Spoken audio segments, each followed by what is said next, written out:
judeus que se instalaram ali no Mar Morto, onde nós, depois, em 1948, a partir dali, a gente houve o descobrimento dos pergaminhos mais antigos, né, do Mar Morto. Eles não reconheciam o templo como um local onde Deus aceitaria os sacrifícios e a adoração, porque eles viam nas autoridades, principalmente nos saduceus, corrupção. Eles profanam o templo de Deus. Então Yeshua não pensava assim. Ele reconhecia o templo, apesar da corrupção. Era um templo dedicado ao Senhor. Foi embelezado por um tirano que nem judeu era, porque Herodes não era judeu. Ele era rei de Israel, mas ele era edomita. Então Yeshua não se opunha. Por isso que ele chama aquele lugar, mesmo no átrio dos gentios, como um lugar santo. Yeshua não era contra a venda e o comércio de animais e produtos. 22. Certamente darás o dízimo de todo o fruto das tuas sementes, que ano após ano se recolhem no campo, e perante o Senhor teu Deus no lugar que escolher, para ali fazer habitar o nome do Senhor. Comerás os dízimos do seu cereal e do vinho do seu azeite e os primogênitos das tuas vacas e das tuas ovelhas, para que aprendas a temer o eterno teu Deus de todos os dias. Quando o caminho te for cumprido demais, que não possais levar por estar longe de ti o lugar que o Senhor teu Deus escolher para ti, por o nome do Senhor, quando o Senhor teu Deus te tiver abençoado, ou seja, quando você morar longe de Jerusalém, longe do templo ou do Mishkan, então vende-os, o que? Vende os seus dízimos, as suas ovelhas, os primeiros, e leva o dinheiro na tua mão e vai ao lugar que o Senhor teu Deus escolher, e esse dinheiro dá-los-á por tudo que deseja a tua alma. Ou seja, vai lá e compra. Yeshua não estava falando que era proibido vender. O que ele fala? Ele era contra o quê? A venda dentro do templo. Ele era contra o quê? O lucro exagerado. Ele era contra o quê? O sistema corrupto. Ele era contra o cartel, contra essas coisas. E isso tudo com a gravidade, né, de estar em nome do Senhor. Fazer tudo isso em nome do Senhor. Gente, é uma abominação. Colocar cargas em cima do oprimido. Principalmente dificultando ele de ter um acesso maior a Deus. Fazendo o oposto daquilo que na verdade ele foi chamado para fazer. Yeshua cita o profeta Jeremias 7:11, diz o seguinte: esse templo que leva o meu nome tornou-se para vocês um covil de ladrões. Yeshua usa as mesmas palavras, covil de ladrões. Está citando essas escrituras. Como acontecia na época de Elial, estava acontecendo agora na época de Yeshua. Como eu falei, a profecia de Zacarias 9:9, que fala que ele entra com a jumentinha e é aclamado como Mashiach. E isso antes de Pessah. Isso cai 4 dias antes de Pessah. Certo? É o dia, isso aí também é profético, porque é o dia onde o povo de Israel separava o cordeiro, no dia 10, separava o cordeiro, kasher, para ser imolado. E durante aqueles dias, ele ia ficar guardado para o 14º fazer o corban. Quando Yeshua entra nesse dia. Para quê? Para que o povo de Israel identifique aquele cordeiro, porque precisava disso. Entende? Porque faz parte da mitzvah de Pessah. Pegar o cordeiro no dia 10 e reconhecer, esse é kasher. Então, eu vou guardar ele no dia 14, eu vou imolar. Yeshua, quando entra, ele entra no dia 10 também. Quando ele entra, o o povo fala, esse é Caché, Baruch Haba, Beshem Adonai, Mashiach, ele está reconhecendo e depois ele vai ser sacrificado. Tudo se encaixa. Tudo que Yeshua faz no dia certo. Né? E a outra profecia, gente, é a profecia de Malaquias. Malaquias 3, 1 a 6. É exatamente isso que acontece. É o cumprimento da profecia de Malaquias. Malaquias 3, 1 a 6. Eis que eu envio o meu mensageiro que preparará o caminho diante de mim. Aqui, ó, a gente pode ver o trocadilho, a gente entende nesse texto aqui a divindade de Yeshua. Olha lá. Eis que eu envio, quem envia? Deus, certo? Eis que eu envio o meu mensageiro. Esse mensageiro é o Hanan, certo? Que preparará o caminho diante de mim. Então, Yohanan vai preparar o caminho para de mim, Deus. Certo? Olha lá. Eis que eu envio, Deus está falando, eu envio o meu mensageiro que preparará o meu caminho diante de mim, para mim. E de repente, virá ao seu templo o Senhor. Olha só. Virá ao seu templo o Senhor. A quem vós buscais? E o mensageiro da aliança, a quem vós desejais. Quem é o mensageiro da aliança? E aqui ele fala, e virá ao seu templo o Senhor, na pessoa de Yeshua. Daí ele reforça ainda dizendo, o mensageiro da aliança que vós desejais. O quê? O povo de Israel está aguardando Mashiach. Eis que ele vem, diz o Senhor. Olha lá. O Senhor já sai e fala, ele vem. Quem vem? O Senhor. Vocês entendem o trocadilho? Que coisa interessante, né? Eis que ele vem, diz o Senhor dos Exércitos. Mas quem suportará o dia da sua vida? E quem subsistirá quando ele aparecer? Porque ele será como fogo de ouvires e como o sabão dos lavadores. Olha só. Ele vai o quê? Purificar, gente. Olha lá. Ele vai purificar o metal com fogo. Como purificava o ouro? Com fogo. E ele vai lavar, ele vai limpar as vestes com o sabão dos lavandeiros. É Yeshua nesse lugar, quando ele entra no templo. E ele está falando do templo. O Senhor virá ao seu templo. Eis que o Senhor virá ao seu templo. E quem vai poder suportar isso? Porque ele vai purificar. Interessante esse texto. Né? Ele vai purificar com fogo e com um sabão na mão dos lavandeiros. E assentar-se-á como fundidor e purificador de prata, e purificará os que? Os filhos de Levi, e os refinará como ouro e como prata, porque eles estavam corrompidos. E essa profecia é uma profecia de múltiplos cumprimentos. Cumpriu na purificação do templo e vai se cumprir também na volta de Yeshua. Também, não necessariamente no templo, mas no mundo, no coração. Então ao Senhor trará uma oferta de justiça, e a oferta de Judá e de Jerusalém será agradável ao Senhor, como nos antigos dias, e como nos primeiros anos.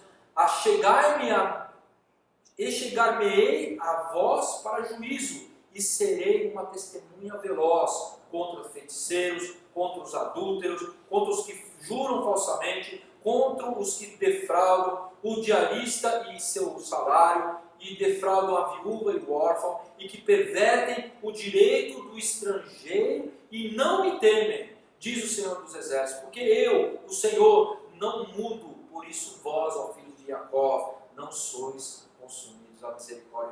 Hashem dura para sempre, Baruch Hashem. É muito interessante. Quem suportará o dia da sua vinda? Ele derrubou as mesas dos cambistas e as cadeiras dos que vendiam pombas.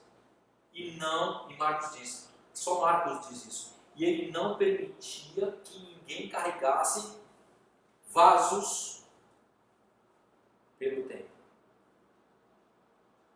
E ensinava dizendo, não está escrito, minha casa será chamada casa de oração para todos os povos. Ele não permitia que passasse, que carregasse coisas dentro do templo. O que a gente tem que entender é o seguinte: o ato exterior era conhecido como o ato dos gentios. Os gentios não prosélitos, tá? Porque uma só lei será para o prosélito e para o judeu. A partir do momento que o gentio ele faz chuvar, faz o brilho na época e se torna um prosélito, ele tem acesso à área dos judeus, no templo do Beit HaMikdash. Ok? Mas se ele está em processo de conversão, ou ele é um temente a Deus, ele não poderia ultrapassar o portão para o pátio onde estava o altar. O altar ficava no pátio. E depois tinha as escadarias e o lugar santo e o lugar santo do santo. Os que estavam lá, os das tribos de Israel, eles não poderiam subir as escadarias também. Tá? Só os levitas e os cohen. E olhem, dentro do lugar Kodesh HaKodashim, só o Kohen Gadol, uma vez por ano no Yom Kippur, que entrava com a bacia de sangue, dentro do Kodesh HaKodashim, Santo dos Santos. Então existiam camadas do templo. Como eu falei, o pátio externo era o pátio dos gentios. E por causa disso, o Herodes e as autoridades, eles fizeram o quê? Daquele lugar, um lugar de comércio. Eles não podiam fazer um comércio dentro do templo, do lado do altar. Nem o gentio poderia entrar, muito menos os vendedores e os gentios. Então, nós temos que entender isso, que as autoridades, elas permitiram que fosse oficializado aquilo no pátio externo, porque era o pátio dos gentios. Por quê? Porque eles não consideravam ali gentio como nada. Então podia ter vaca, podia ter galinha, podia ter pássaro. Galinha não, né? Não era sacrificado. Mas pombas. E Yeshua, por que ele impedia que as pessoas entrarem ali? Porque existiam as portas no Beit HaMikdash, portas tanto do lado oriental como do lado ocidental, portas na frente, portas onde entravam os animais para serem sacrificados. Cada porta tinha um nome. Então as pessoas que estavam do lado oriental da cidade e queriam ir para o lado ocidental, o que eles tinham que fazer? Eles tinham que dar toda a volta, quilômetros do templo, para chegar do outro lado. E o que eles faziam? Eles entravam por uma porta do templo, passavam no meio do templo e saíam pelas outras portas. Mas eles entravam por que porta? A porta dos gentios.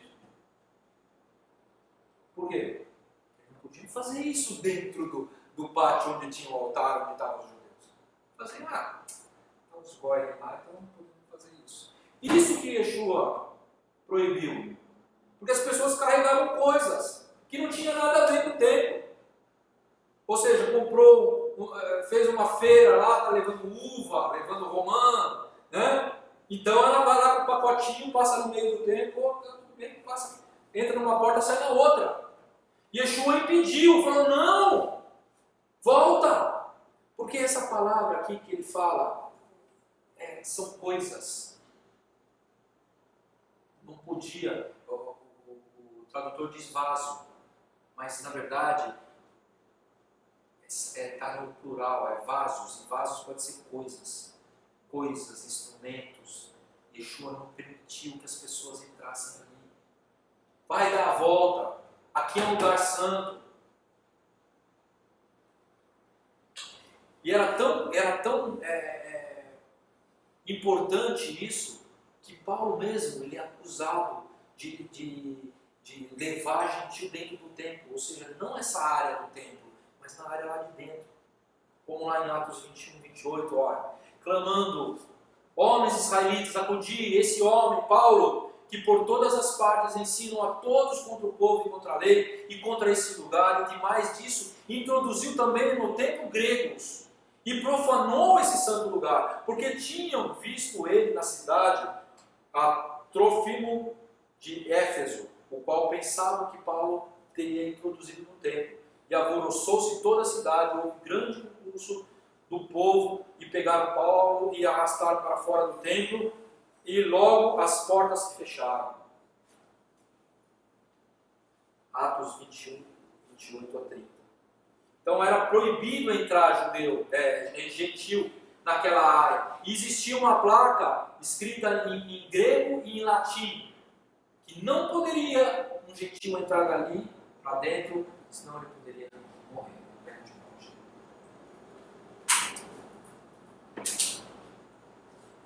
O Talmud nos relata uma coisa bem interessante. Os rabinos mais piedosos, eles estavam de acordo com Yeshua. A gente vai ver lá na Mishnah Brahot 9.1, diz o seguinte. Isso aqui está no Talmud, tá? Que reverência se deve ter pelo templo? Isso aqui é dessa época.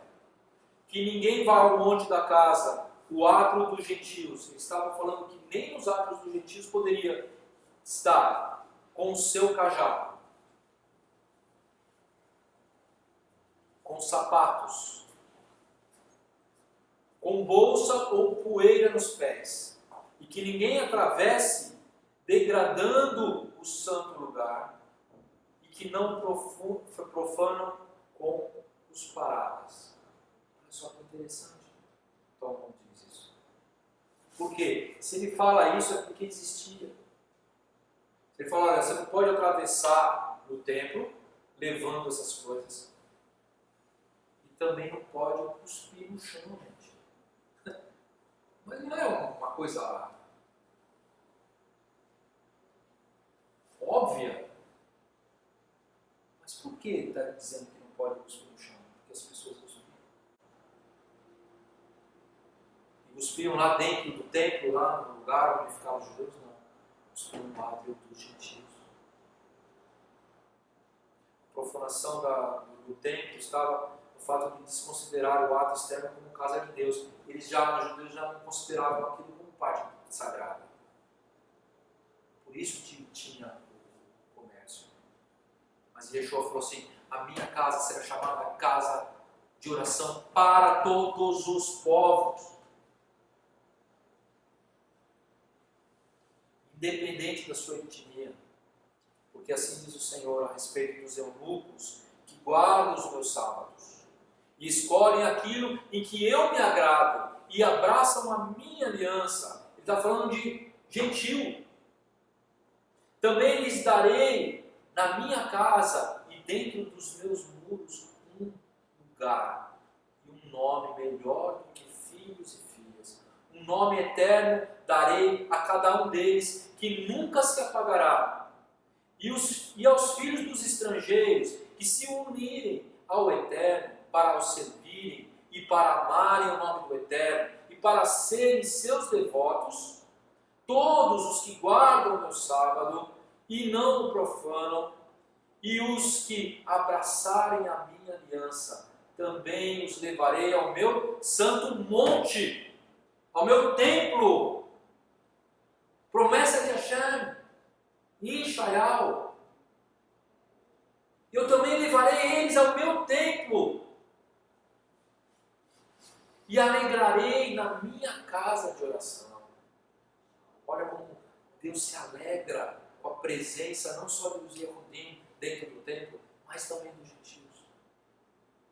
E Yeshua estava defendendo ali os gentios também, o pobre e todo homem de Israel. Estava contra aquelas autoridades que estavam usurpando da sua autoridade. Em vez de fazer o que é certo, que foi chamado, estava fazendo justamente o oposto. Mas também os levarei ao meu santo monte e os alegrarei na minha casa de oração. E os seus holocaustos, os seus sacrifícios serão aceitos no meu altar, porque a minha casa será chamada casa de oração para todos os povos. Assim diz o Senhor Deus, que congrega os dispersos de Israel. E ainda juntarei outros gentios. E ainda juntarei outros aos que já se ajuntaram. Yeshua também fala, né? Eu tenho ainda um outro rebanho. Deus procura adoradores que o adorem em espírito e verdade. Eclesiastes 5:11 diz: guarda o teu pé para entrar na casa do Senhor. O melhor ouvir do que oferecer sacrifício. 1 Samuel 15:22 também, Samuel fala para Shaul: obedecer é melhor que sacrificar. E é isso que a gente tem que fazer.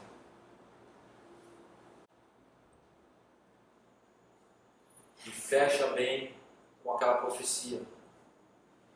E eu serei contra os quê? Os feiticeiros, os adúlteros, os que juram falsamente, lá em Malaquias. Os feiticeiros são os falsos sacerdotes, que cultuam outros deuses. Na verdade, eles estavam cultuando quem? Mamon. Eles estavam interessados em dinheiro. Então são feiticeiros. São adúlteros também, espiritual, porque aquele que faz a Avodazará, idolatria, é um adúltero espiritual. O amor ao dinheiro é idolatria. Contra os que juram falsamente, aqueles que vendem, aqueles que mentem, que vai desde o sumo sacerdote até o vendedor. Os que defraudam o diarista e seu salário. Os vendedores e os seus mentores que extorquiam o povo com monopólio, com seus preços abusivos e desonestos. Extorquem também o que? A viúva e o órfão pobre, vendendo as pombas a preço abusivo. Colocam cargas pesadas para aqueles que querem se achegar a Deus. E pervertem o direito do estrangeiro. Finalizar. Pervertem o direito, aquele lugar é o lugar dos gentios. Não tinha que ter. Yeshua considera aquele lugar como lugar santo, não tinha que ter venda ali. E nem as pessoas passando por ali. Ali era um lugar de oração. Como é que aquelas pessoas poderiam orar com um barulho de vaca, com um estrume de vaca no chão, com pessoas querendo vender, comprar, barulho de feira? Como a pessoa consegue se concentrar para orar? Yeshua defende o estrangeiro também, e o pobre, e em geral o ama-se. Para o Hashem, que isso seja para nós uma lição. Nossa sinagoga não é um templo, mas é um lugar onde a gente se reúne para adorar a Deus. Deve ter reverência. Nós temos que pegar isso como um ensinamento, sem ter venda aqui dentro, tendo respeito pelo lugar sagrado.